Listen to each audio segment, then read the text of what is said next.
200 policiers de plus d'ici fin 2024 répartis dans les zones bruxelloises. Nous sommes loin des presque 800 demandés par les chefs de corps pour l'ensemble de la région. Le gouvernement fédéral annonce que plusieurs opérations auront lieu dans des zones ciblées de la capitale pour contrer l'augmentation des actes de violence liés au trafic de stupéfiants. Des actions intégrées, donc pas une seule fois, mais à plusieurs reprises dans des soi-disant hotspots, Peterbos, Halpoort, donc pour arrêter les dealers.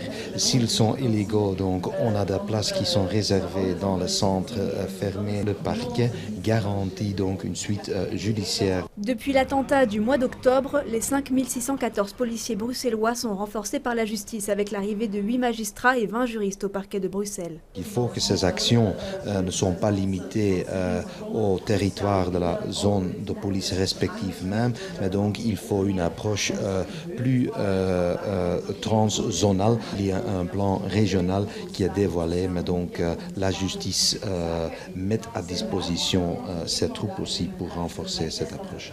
Pas de déploiement de l'armée dans les rues de la capitale. La suggestion du MR n'a pas été retenue par le gouvernement. L'armée n'a ni la formation, ni l'équipement, ni le mandat légal que pour intervenir dans la lutte contre la criminalité organisée. Ça, c'est le travail de la police judiciaire. Et le travail de proximité, c'est le travail de la police locale.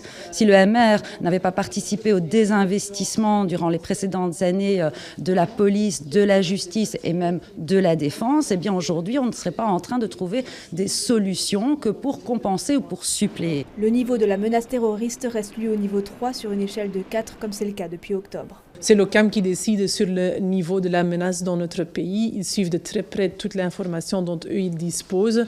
On est alerté, on est averti, mais il n'y a pas de risque imminent d'une attaque sur notre territoire et j'ai beaucoup de confiance dans ces services de renseignement et de sécurité. Le gouvernement fédéral a confirmé la nomination de nouveaux responsables pour les 3 principaux services de sécurité du pays, à savoir la police fédérale, la défense et la sûreté de l'État.